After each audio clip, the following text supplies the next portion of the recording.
Buenos días, mi nombre es Sandra Bustos. Eh, Hola.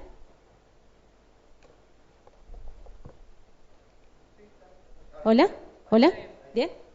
Buenos días, mi nombre es Sandra Bustos, directora de la carrera de Gestión Jurídica, y lo que vamos a presenciar es la práctica profesionalizante de Abigail. El tema es declaratoria de herederos. Ella es egresada en el mes de agosto del año 2012. Abigail. Buenos días a los que me están viendo. Eh, Como ya dijeron, mi nombre es Abigail y la práctica profesionalizante se basó en un trabajo práctico que llevó su tiempo y donde se puso en práctica, bueno, todos los conocimientos adquiridos en los 3 años de cursar la carrera. Empezamos directamente ya con lo que hice. Los comitentes que tuve son 2: un abogado, que es Federico Guillermo Rodríguez, y un escribano, Franco Roberto Suárez, que es donde actualmente trabajo. Lo que hice con estas dos son, a la declaratoria de herederos, tiene 2 objetivos: una parte judicial y otra parte registral. Justamente vamos a ir viendo en qué se basa una parte y cuál es la otra. La parte judicial lo hice todo con el abogado. La parte registral lo hice mediante notario, mediante escribano público. Entonces vamos a ir viendo las diferencias, lo que se necesita.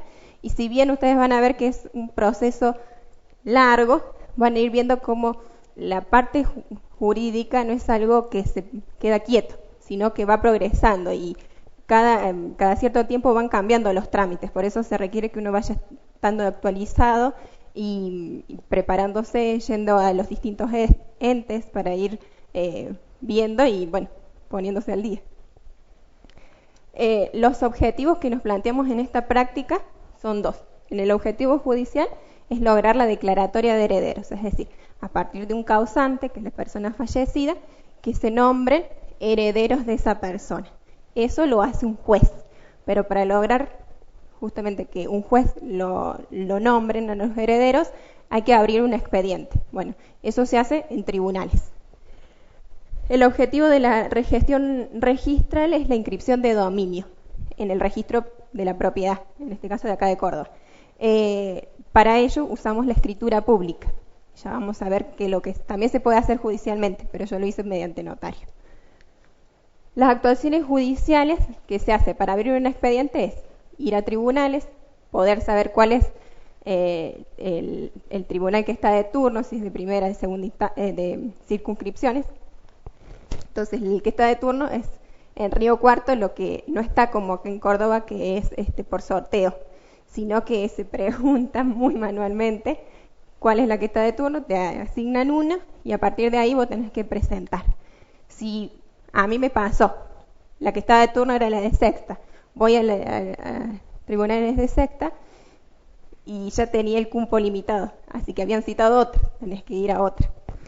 ¿Qué se presenta para abrir un expediente? La documentación que acredita el vínculo, la documentación habilitante, que en este caso es el acta de defunción de la persona, el acta de casamiento de la cónyuge, el acta de nacimiento de los hijos, de todos los que hubiera. Con esas 3 cosas se acreditan los herederos, que son herederos forzosos, se dice. En este caso no había testamento ni nada, entonces no es testamentario, sino una declaratoria de herederos. Luego se hacen los aportes de caja y tasa. En su momento se hacían mediante las famosas boletas. Se llenaba a mano o a máquina boletas de la tasa de justicia, de la caja de aportes y del colegio de abogados. Esos son los 3. Esto todos los años va cambiando los costos. Yo, por ejemplo, cuando lo inicié, llené todo y estaban mal. Tenía otros valores. Entonces, volver a cambiar. Ahora todo esto se hace, entras a la página del gobierno, en tasa de caja, y se hacen más fáciles y no tenés que hacer tantos borradores. Después, entonces tenemos la documentación habilitante, el pago de aportes, y se inicia con el escrito inicial. El escrito inicial es donde se cuenta quién es el causante, los datos personales, y quiénes son los herederos con sus datos personales también, que es lo que uno quiere llegar a lograr en el auto interlocutorio. Después del escrito inicial está la carta poder, que es donde los herederos o uno de los herederos le da poder al abogado para que intervenga en representación. Esto, como ya saben, las distintas formas de dar poder es mediante una carta, mediante escritura pública o un escrito personal. En este caso es una carta poder certificada a la firma por escribano público. Ahí está. Esa certificación que vemos al final, en eso está esto, esa que vemos ahí es la que hace el escribano. Entonces certifica que quien hablaba y dio poder es realmente la persona. Bueno, con estas cosas ahora se va todo esto y se presenta en barandilla,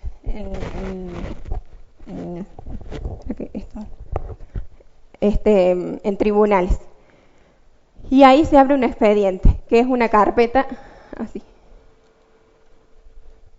donde dice cuáles son los autos, cuál es la carátula, si declaratoria de herederos, divorcio vincular o alguna otra cosa. En este caso, una declaratoria de herederos.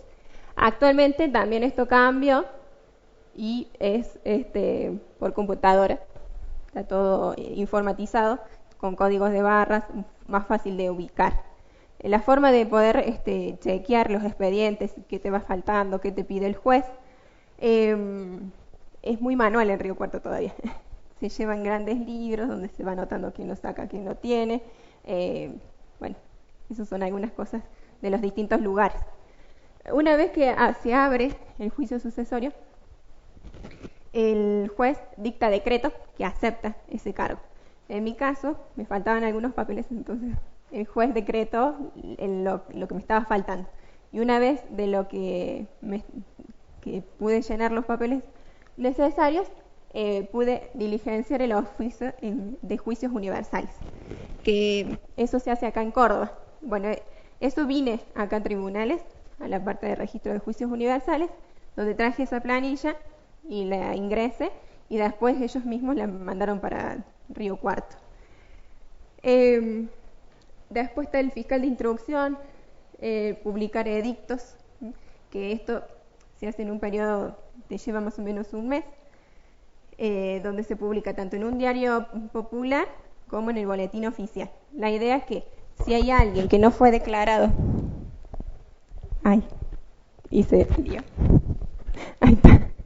si hay alguien que no fue declarado de herederos, pueda, mediante los edictos, enterarse y presentarse con la documentación que lo hace heredero para reclamar su herencia.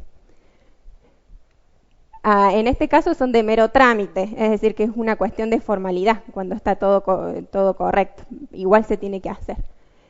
También la solicitud de audiencia es cuando se terminan estos edictos, el juez pone una audiencia donde si hay alguien de herederos, va a esa audiencia. Cuando la audiencia va y no se dice no da lugar, es decir, que no se presentó nadie, ahí sí se presenta el auto interlocutorio. Ese auto interlocutorio, si bien es la resolución del juez, esto se me cae, ahí, la hace uno. Y eso se usa hojas de uso oficial, se llama. Entonces uno imprime en estas hojas lo que es el auto interlocutorio. El auto interlocutorio es lo siguiente. Ahí está. El sello que ellos ponen de cómo eso está guardado. La fecha y cómo se dictan los herederos. Esto también tiene que estar firmado por el fiscal de instrucción, que se llama. No solamente por el juez, sino por este fiscal. En el caso mío, yo fui cerca de diciembre a buscar mi auto interlocutorio y no estaba la firma del fiscal. Bueno, algunas falencias que tiene tribunales es estos detalles. Como me di cuenta, me hicieron ir a mí, al fiscal, y que pusiera la firma. En realidad esto lo tienen que hacer ellos. Pero bueno, uno ahí va viendo también algunas falencias que tienen estos entes. Y en localidades más chicas a veces es más como en casa, por decirlo así. Después de esta resolución definitiva, me pasó algo. Yo puse mal una fecha, la fecha de la muerte del causante. ¿Qué se hace? Ya el juez no se dio cuenta, otro detalle. Ahí uno ve como a veces la miran. Tuve que hacer una rectificatoria. Este es otro autointerlocutorio donde rectifico esa falencia. Este error material se llama en realidad. Estos dos autointerlocutorios siempre tienen que ir juntos para que presentarlo esté bien. Después, muy bien, el causante había adquirido una obligación en vida, que era, vendió un terreno, pero nunca se hizo la escritura. Entonces, ahora que la persona está fallecida, el comprador está interesado en escriturar. ¿Cómo se hace si el causante ya no está más? Bueno, ahí es donde intervienen los herederos, que ocupan el mismo lugar que el causante, ¿no? Estamos hablando registralmente. Entonces, en vez de hacer una adjudicación del bien y una vez que está adjudicado, volver a venderlo a esa persona que ya tenía adquirido ciertos derechos mediante el boleto de compra-venta, lo que hace la parte registral le da la posibilidad del tracto abreviado, es decir, abreviar un paso. Directamente los herederos le venden a este comprador que ya le había comprado el causante. Para eso se tiene que habilitar ese autointerlocutor y el juez tiene que dar lugar que se puede hacer esta venta. Porque en caso de que hubiera hijos menores, acá interviene el juez de menores y se fija que el bien que se vende no lo vaya a perjudicar. Por eso es que es tan importante este tracto. Una vez que tengo la autorización para tracto, que esto se logra mediante presentar el autointerlocutorio, el boleto de compra-venta, un cedulón de rentas y el depósito de tasa y caja del 1 y del 2% cada uno, del precio de venta. Esas tasas se tienen que pagar en el banco y se presentan. Con eso y con la regulación de honorarios del abogado se da este tracto. ¿Qué es el que va a necesitar? A ver si... Ahí está. Ahí es donde solicito yo la habilitación para tracto, donde pago las tasas requeridas y ahí es donde te habilitan para el tracto. Es una hojita sencilla, pero es lo que va a necesitar el escribano para hacer la escritura de venta. Bueno, ya tenía el tracto, nada más que el comprador eligió otra escribanía, no donde yo trabajaba. Entonces toda esa documentación se la llevamos a otro escribano y él les hizo la escritura de venta. Pero seguía habiendo otro inmueble. Bueno, ese inmueble era parte de la familia, entonces ahora había que pasar la titularidad del causante a los herederos. Esto, en vez de hacerlo judicialmente, abriendo el juicio sucesorio que se llama, lo hice registralmente mediante escritura pública. Entonces esto lo hacemos en el lugar físico, es una escribanía. Bueno, ¿qué se hace en la escribanía? Se piden certificados al registro de la propiedad de que el titular de la escritura del causante esté correcta y se llenan algunos requisitos protocolares, como es la documentación de DNI, constancia de quit, porque en la escritura tienen que constar los 6 datos personales inherentes a la persona: nombre completo, nacionalidad, DNI, CUIL, fecha de nacimiento, estado civil, y son 7, y domicilio. Eso sí o sí tienen que estar, es una obligación. Si es soltero, si es casado, si es divorciado, la sentencia de divorcio. Lo que vamos a necesitar también es la escritura de antecedente para sacar los datos y para hacer la correlación correcta. La declaratoria de herederos, para que los nuevos herederos sean los titulares registrales, y el cedulón de rentas, porque el escribano es ente de retención, entonces tienen que estar al día lo que es impuestos. Entonces, eso se le pide al cliente.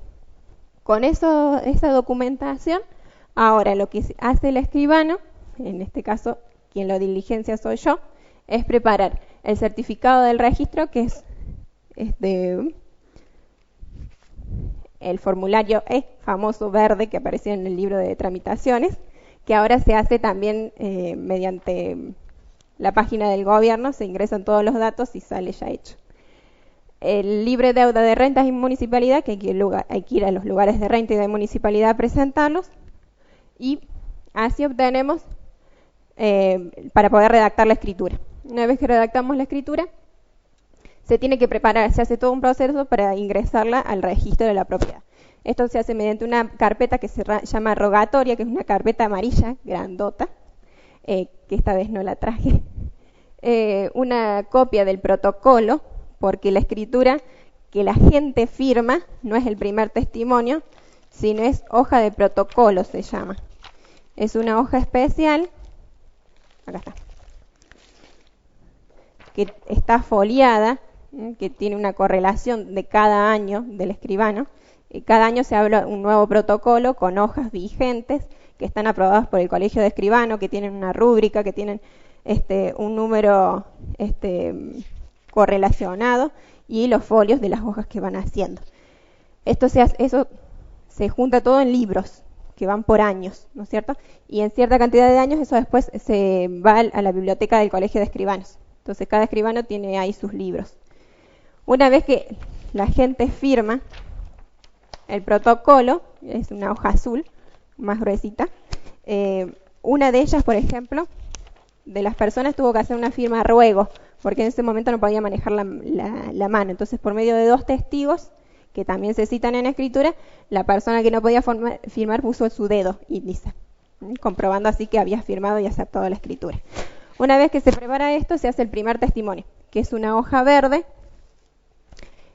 también rubricada, que tiene sus números de folio, y eso es lo que se ingresa al registro de la propiedad, donde van a tomar constancia de este cambio de titularidad.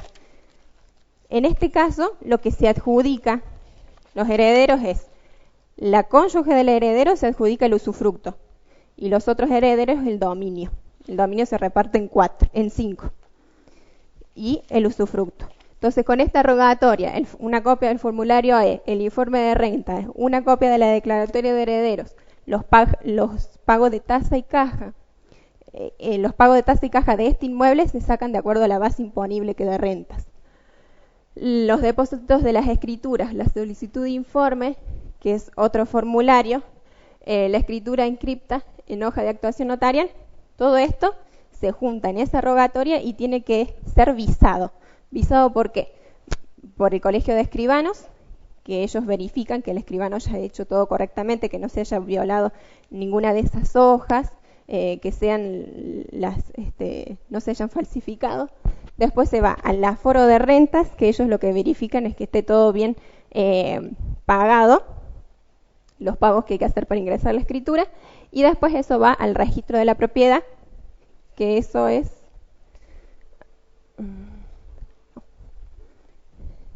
un nuevo lugar que han hecho en Río Cuarto.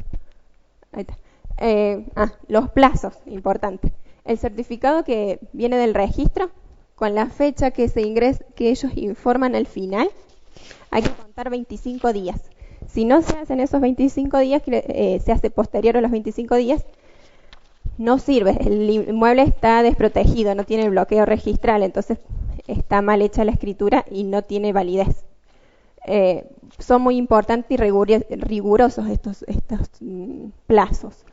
Los depósitos de escritura, para hacerlos hay 15 días posteriores a la firma de la escritura. El aforo de rentas y de colegios son hasta 20 de cada mes. Los primeros 20 días hay que ir presentando las escrituras de esos 20 días posteriores. No sé si me siguen. ¿Alguna pregunta? Me van diciendo. La carátula rogatoria, en total, para juntar todos esos elementos, tienen 45 días para ingresar en el registro de la propiedad. Y después en el registro de la propiedad se toman su tiempo para escriturar. Ahora, uno si quiere puede pagar un sellado extraordinario, que se llama, para exigirle al registro que le inscriba más rápido. Pero si no, este trámite de inscripción puede tardar 1 año, sencillamente, como fue este caso.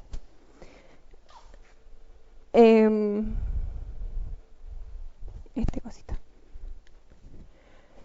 Bueno, entonces los objetivos planteados, tanto los judiciales como los registrales, se usaron instituciones públicas, tribunales, el Banco de Córdoba, registro, municipalidad, colegios de escribanos y el centro cívico, que es donde está el registro de la propiedad en Río Cuarto.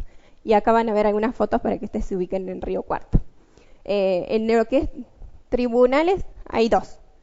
Uno donde hay cierta cantidad de circunscripciones y en otro edificio hay otra. Ahora se está proyectando un complejo donde esté todo junto. Ese es el Banco de Córdoba. Cualquiera de los dos uno puede utilizar para pagar estas tasas. El del Banco de Córdoba que ustedes ven, ese es el que está al lado de tribunales, entonces es el que más rápido uno puede hacer los trámites. Este es donde uno tiene que ir a probar lo de rentas, lo de aforo rentas que uno llama.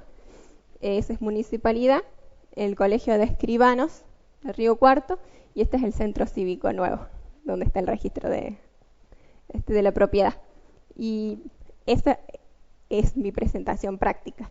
Lo que ustedes van a ver que se da mucho énfasis no a la parte teórica de lo que es la persona, de por qué los datos, sino a todo el trabajo que uno va haciendo para poner en práctica lo adquirido.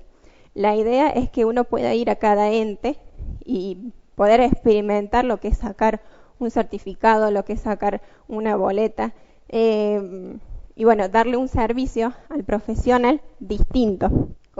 Cuando yo entré a trabajar ahí en la escribanía, el registro número 7, lo que le ofrecí es ya tener conocimientos previos. Entonces, lo que una persona a lo mejor tarda 6, 7 meses en adecuarse a todo el manejo del vocabulario jurídico, de los pasos a seguir, uno lo adquiere en menos tiempo porque ya tiene experiencia y ya tiene la parte teórica arraigada a uno. Por eso, sí. Abigail, una pregunta. ¿Los comitentes? Sí. ¿Vos ya los tenías o cuando tuviste que hacer tu práctica profesionalizante tuviste que salir a buscarlos, a preguntar quién te podía dar un caso práctico para esto? Bueno, en mi caso fui como privilegiada porque yo cuando estaba cursando el último semestre, en el 13 de agosto entro a trabajar del 2007, entro a trabajar en la escribanía de Franco Roberto Suárez. Entonces ahí me dan una posibilidad de poder poner en práctica. Y una vez estando ahí, veo que puedo proponerle, por ejemplo, a este abogado que trabajaba con esta escribanía, que en ese momento no tenía secretaria, pero yo tampoco tenía tiempos, porque los dos se necesitaban que fueran a la mañana para estar en estos entes públicos. Entonces le propongo hacer declaratorias, yo las tramito en los horarios que yo podía, y él me dejaba las cosas firmadas, o bueno, me las revisaba, ¿no es cierto? Pero le propuse una tarea de trabajo que le pareció bien. De hecho, hice muchas otras declaratorias con la ayuda de esa forma de trabajo. Esto requería también una organización, porque tenía que estar en 2 espacios diferentes al mismo tiempo casi. Entonces pedía en la escribanía, generalmente cerca del mediodía que se cerraba, yo iba a tribunales a presentar. También se requería que yo fuera estos pasos, los fuera haciendo por adelantado, porque a veces el abogado, al no trabajar con él, a veces se me iba de viaje y yo me quedaba que tenía que presentar las cosas y no las tenía. Entonces, bueno, por eso que llevó más tiempo también. En las otras trabajos que yo hice con él después, ya uno agarró el training de trabajo. Pero sí, ya los tenía los comitentes. Y bueno, ellos también me fueron ayudando a poder lograr con mis objetivos. No sé si contesté a la pregunta. Bueno. Algo más que, bueno, muchos a la hora de poner en práctica esperan a terminar la carrera. Está bueno que lo hagan antes, que cada paso, aunque sea un trámite pequeño, cuando ven ya tramitaciones uno que se ve al principio, cada ente que ellos van conociendo, el registro del automotor, lo que son los formularios, puedan ir y ver, vayan, pregunten. Hoy por internet se puede bajar muchas cosas, entonces uno sabe las direcciones, qué sé yo, agarren la matrícula del auto de sus papás o suyo e ingresen en dónde está registrado, hagan alguna verificación o alguna pregunta sobre ese vehículo. A lo mejor van a gastar, pero van a aprender. Entonces pueden ir a presentarse a algún comitente o algún profesional que necesiten y ustedes ya tienen una cierta idea. Por ejemplo, yo tribunales no había ido aún nunca. Entonces, donde yo trabajaba, la esposa del escribano también es escribana y trabaja con el abogado, que yo lo tengo como comitente. Ella me llevó a tribunales. Entonces, me mostró cuáles son los lugares, todo eso. Entonces, pues uno me vendía, pero uno puede ir solo. A Córdoba, cuando vine a hacerlo de registros de juicios universales, vine sola. Un poquito grande, pero bueno, preguntando llegué, presenté en mesa de entrada los papeles. Es cuestión de ir indagando, ir rompiendo los miedos. Pero está bueno que uno lo haga mientras estudie, porque ahí es donde tiene el incentivo. Uno quiere preguntar y todo, después si no uno es como que se queda. A veces hay que romper con los profesionales, piensan que uno le va a sacar el trabajo o que va a competir con ellos. No, uno lo que le está ofreciendo es una forma de trabajo que ellos le van a salir más económica que tener una secretaria de las 24 horas y con un trabajo responsable, porque uno va a saber qué papel firmar, qué papel no, cómo preparar los escritos, cómo hacer los edictos. Eso es algo que, en este caso, los edictos no los tramité yo. El abogado ya tenía una persona que hacía esa parte de edictos. Pero hoy día son más fáciles hacer los edictos. Uno lleva el decreto del juez y lo autorizado y lo presenta en el puntal, en el diario local, o se hacen por internet también lo de oficio de juicios universales. Se me olvidó. ¿Dónde se presenta el otro?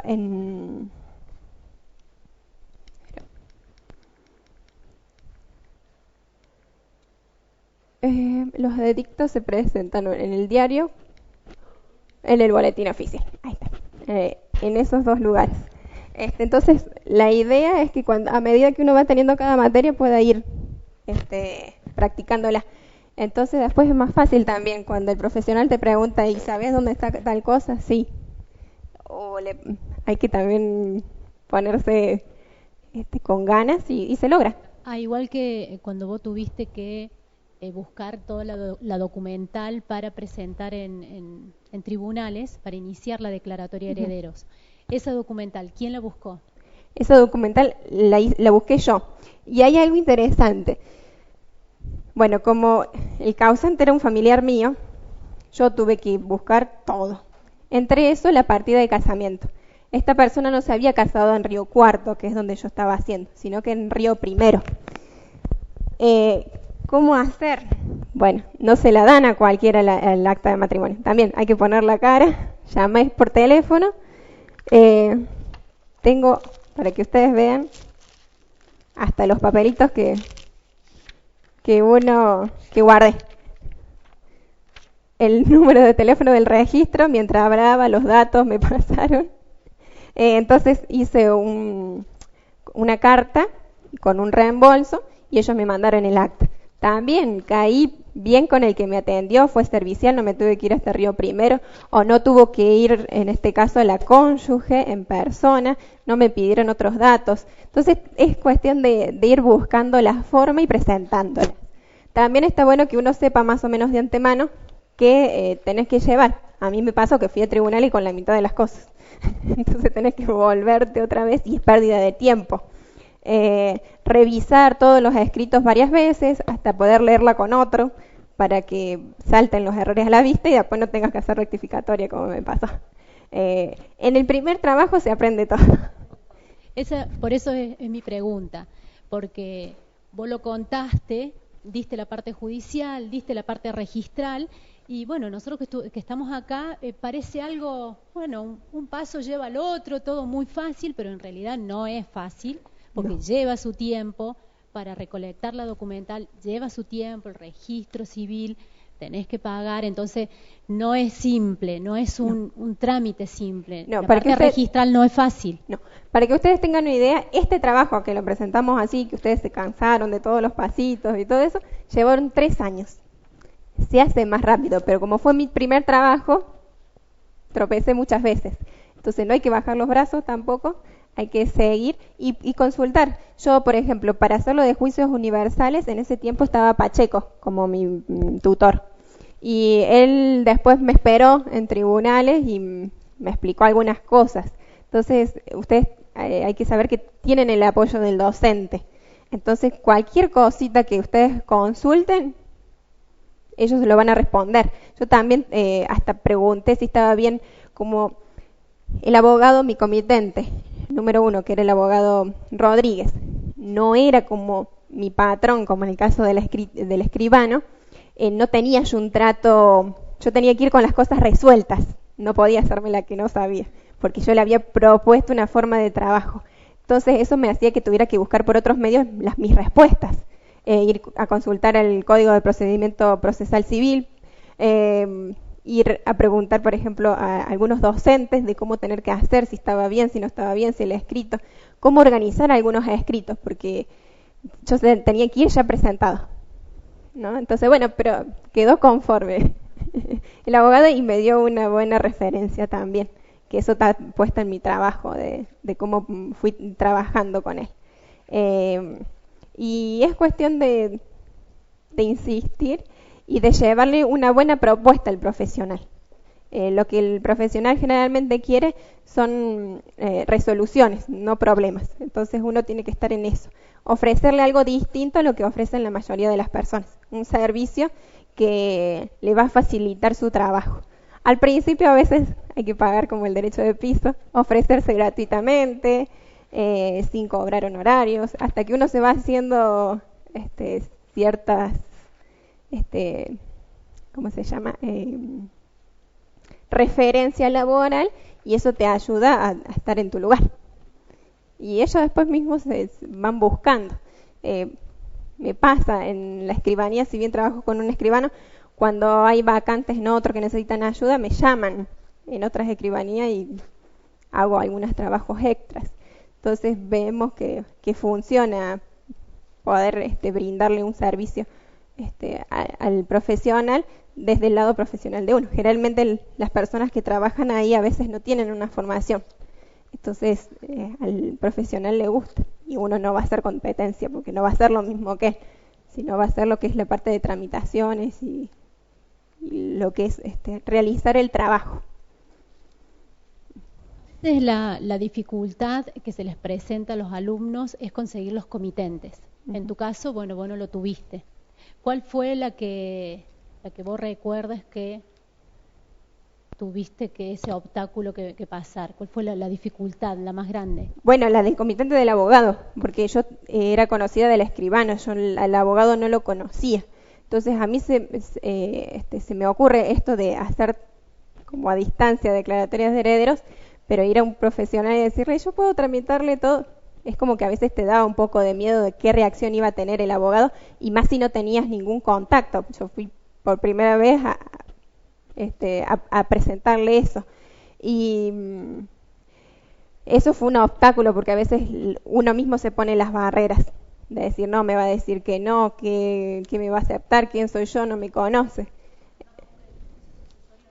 Y el juicio sucesorio no. Pero, por eso, a veces lo que sirve es a ir a lo jurídico notarial. Los abogados que están acostumbrados a trabajar con escribanos a veces son un poquito más abiertos a esta parte de hacerlo como en dos partes. Entonces, este abogado está acostumbrado a trabajar así. Hace hasta la declaratoria de herederos y ellos siempre cobran por el tracto su porcentaje. Entonces ahí ya tienen algo cubierto del juicio sucesorio, que no se abre, no se tramita con ellos. Pero son más abiertos a veces del que quiere hacerlo todo, ¿no? Y de hecho, en la escribanía que trabajo nos toca atender casos de abogados que se encargan de hacerle todo a la gente, pero la parte registral, que ellos lo harían mediante el juicio sucesorio, lo llevan a la escribanía. Entonces, es algo para presentarlo. Y a veces lo que buscan siempre es profesionalismo, que uno sea discreto, que no revele datos. En este caso, están todos los datos abiertos porque el cliente era un familiar mío. Entonces yo pude publicar los datos. He visto otros trabajos finales de otros compañeros donde no. Han hecho todo el seguimiento, pero no han podido publicar los datos porque tiene mucha reserva. Esto se valora mucho el profesional, la discreción que uno tiene hacia su trabajo, dado que uno está trabajando con las propiedades que tiene, con todo su patrimonio. No sé si hay alguna otra pregunta. Y es cuestión de hacer muchos escritos, de borrar, tirar. Y cuando preparen la tesis, no tengan miedo de hacer, no hagan como yo, no esperen tanto tiempo en ir presentando las cosas. Yo hice toda la parte práctica y después al final hice la parte teórica de hacer el trabajo. Entonces está bueno que lo vayan haciendo ensambladamente, aunque les lleve también tanto tiempo, pero así no se olvidan detalles de ir poniendo. Y lo que busca el docente en el trabajo de práctica profesionalizante no es tanto los conocimientos que uno adquirió, porque eso ya te lo evaluaron en su momento, es si realmente el trabajo que estás presentando es tuyo. Entonces tenés que darle datos de que puedan justificar que eso vos lo hiciste. Entonces está bueno las anécdotas, lo que uno le pasó, lo que se equivocó, que lo pongan en esos trabajos, que no sea solamente de decir estos son los pasos que hice. Y se ve que lo hiciste muy bien, por lo que todavía estás trabajando ahí y seguís haciendo lo mismo. Se ve que sí. Así que te felicito realmente. Bueno. Gracias.